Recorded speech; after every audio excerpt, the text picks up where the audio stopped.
اس کے ساتھ ایک آتش پرست کماندار کا گھوڑا بھی تھا جسے اس نے قتل کر دیا تھا۔ وہ یہ گھوڑا خالد کے لشکر کو دے گیا تھا۔ اتنی تھوڑی تعداد میں اور اتنے محدود وسائل کے بھروسے مدینہ کے مجاہدین اس لشکر پر حملہ کرنے جا رہے تھے جس کی تعداد ان سے 3 گنا سے بھی زیادہ تھی اور جس کے ہتھیار بھی بہتر تھے اور جن کے سر لوہے کی خود سے اور چہرے لوہے کی زنجیروں سے ڈھکے ہوئے تھے۔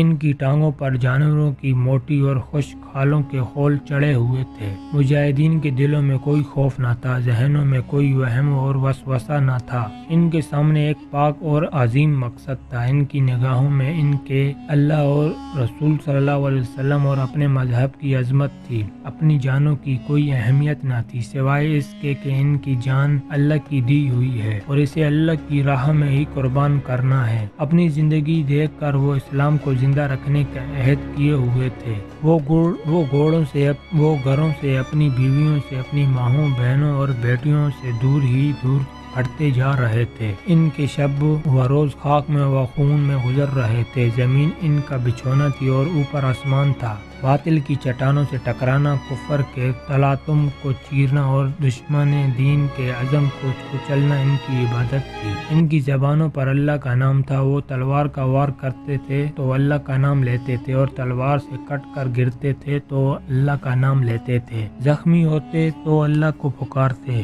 لا ریب ایمان کی پختگی اور جذبے کی دیوانگی ان کے ہتھیار تھے اور یہی ان کی ڈھال تھی۔ وہ اس وقت دشمن کے سامنے پہنچے جب دشمن کا دوپہر کا کھانا تیار ہو چکا تھا۔ ان کے سالار جابان کے حکم سے لشکر کے لیے خاص کھانا تیار کیا گیا تھا۔ مورخ طبری اور ابن ہشام اور محمد حسین ہیکل لکھتے ہیں کہ فارس کی فوج کو سانڈوں کی طرح پالا جاتا تھا۔ سپاہیوں کو مرغن کھانے کھلائے جاتے تھے۔ فارس کے شہنشاہوں کا اصول بلکہ عقیدہ تھا کہ مضبوط اور مطمئن فوج ہی سلطنت، تخت و تاج کی سلامتی کی ضامن ہوتی ہے۔ فارسی سالار جابان نے اس سے زیادہ مرغن اور پرتکلف کھانا تیار کرایا تھا جو فوج کو عام طور پر ملا کرتا تھا۔ اس کھانے کا ذکر تاریخوں میں بھی آیا ہے۔ بے شمار جانور ذبح کر دیے گئے تھے۔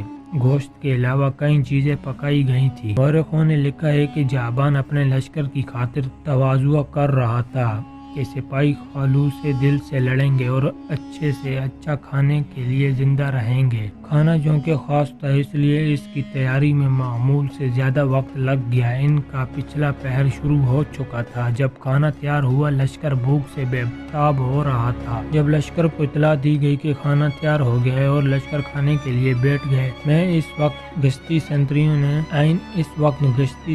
نے اطلاع دی کہ مسلمانوں کی فوج سر پر آ گئی ہے۔ خالد اپنے اس مقصد میں کامیاب ہو گئے تھے کہ دشمن کو ان کی آمد کی خبر قبل از وقت نہ ہو۔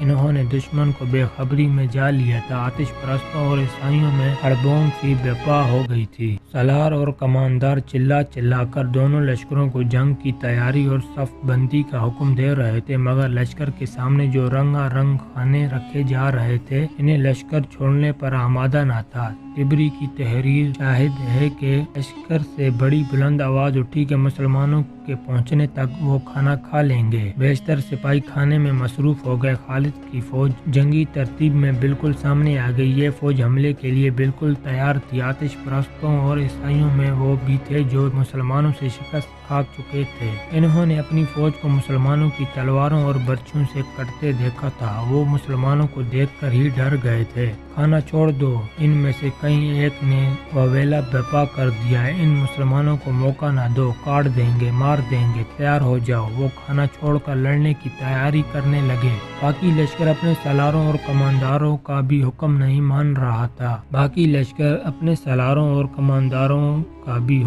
مان رہے تھے۔ وہ سب بھوک سے مرے جا رہے تھے، لیکن جنہوں نے مسلمانوں کے ہاتھ دیکھے ہوئے تھے ان کی خوف زدہ ہڑبونگ دیکھ کر سارا لشکر کھانا چھوڑ کر اٹھ کھڑا ہوا۔ مدینہ کے مجاہدین اور آگے چلے گئے۔ خالد انہیں احکام دے رہے تھے کہ دشمن نے ابھی گھوڑوں پر زینیں کھسنی تھی اور سارے لشکر کو زرہ پہننی تھی۔ جابان نے مہلت حاصل کرنے کے لیے یہ طریقہ اختیار کیا کہ اس دور کے رواج کے مطابق عیسائیوں کے سردار عبدالسعود اجلی کو ذاتی مقابلے کے لیے آگے کر دیا۔ کس میں ہمت ہے جو میرے مقابلے کے لیے آئے گا؟ عبدالسعود نے نے اپنے لشکر سے آگے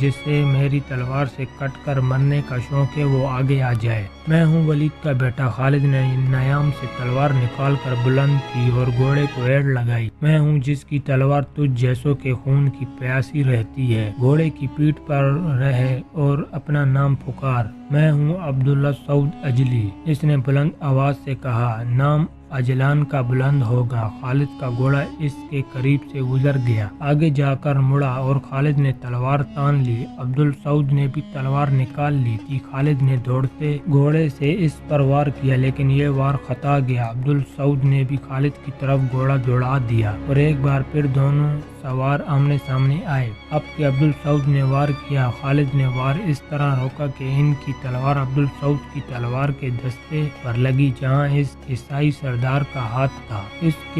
اس ہاتھ کی 2 انگلیاں کے اوپر کے حصے صاف کٹ گئے۔ تلوار اس کے ہاتھ سے گر پڑی۔ عبدالسعود نے بھاگ کر نکلنے کے بجائے بلند آواز میں کہا کہ اسے برچی دی جائے۔ اس کے لشکر میں سے ایک آدمی نکلا جس کے ہاتھ میں برچی تھی، وہ دوڑتا ہوا اپنے سردار کی طرف آیا۔ خالد نے اس کا راستہ روکنے کے لیے گھوڑے کا رخ اس کی طرف کر دیا۔ وہ آدمی پیادہ تھا، اس نے خالد سے بچنے کے لیے برچی اپنے سردار کی طرف پھینکی۔ خالد رضی اللہ تعالیٰ عنہ پہنچ گئے تھے، برچی آ رہی تھی جسے خالد کے سر کے اوپر سے گزرنا تھا۔ عبداللہ سعود نے برچی پکڑنے کے لیے دونوں ہاتھ بلند کر رکھے تھے۔ خالد نے برچی کو تلوار ماری، برچی کٹ نہ سکی، لیکن ان کا مقصد پورا ہو گیا۔ برچی راستے میں رک گئی اور گر پڑی۔ خالد نے گھوڑے کا رخ عبداللہ سعود کی طرف کر دیا۔ اب یہ شخص وار سے صرف بچ سکتا تھا، وار کو روکنا اب اس کے بس کی بات نہیں تھی۔ خالد نے بغرض تماشا سے ادھر ادھر بھگایا۔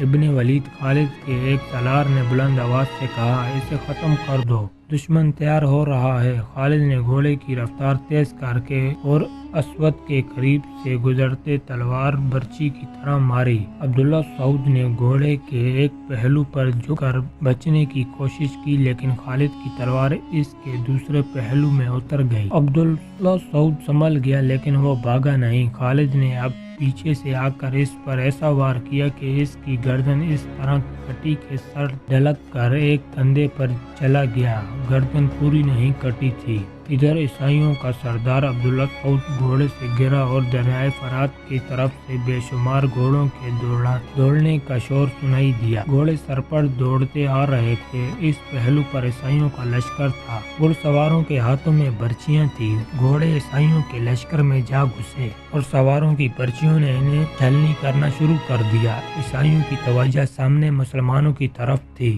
وہ مقابلے کے لیے سنبھل نہ سکے۔ میں ہوں حارثہ کا بیٹا مسنا۔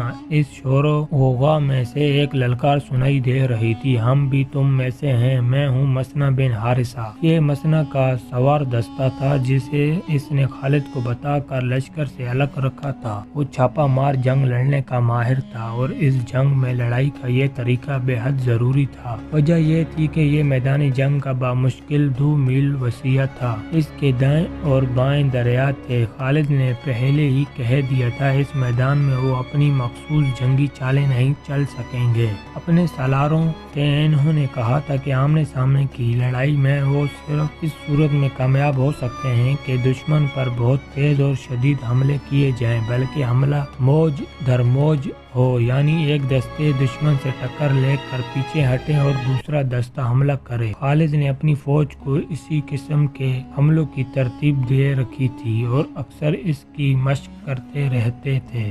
خالد نے حملے کا حکم دے دیا، انہوں نے پہلو کے دستوں کو بھی اس حملے میں جھونک دیا۔ حملے کی پہلی فوج کی قیادت خالد نے خود کی۔ پہلو کے سالاروں عاصم اور عدی نے بھی اپنے اپنے دستے کے ساتھ جا کر خود حملے کیے۔ آتش پرستوں نے جم کر مقابلہ کیا، وہ تازہ دم تھے، مجاہدین تھکے ہوئے تھے، لیکن مسلمانوں کو یہ فائدہ مل گیا کہ آتش پرست بھی پوری طرح لڑنے کے لیے تیار نہیں تھے۔ یورپی مورخوں نے صاف لکھا ہے کہ فارس کی فوج ذہنی طور پر بھی لڑنے کے لیے تیار نہیں تھی۔ یہ فوج بھوکی تھی اور اسے وہ کھانا چھوڑنا پڑا تھا جو اس کے لیے خاص طور پر پکوایا گیا تھا۔ اس کھانے کے لیے تو انہوں نے مسلمانوں کی بھی پرواہ نہ کی تھی۔ مسلمانوں کو اس پہلے حملے میں خون کی خاصی قربانی دینی پڑی۔ آتش پرستوں نے تیار نہ ہوتے ہوئے بھی کئی مسلمانوں کو گھائل کر دیا۔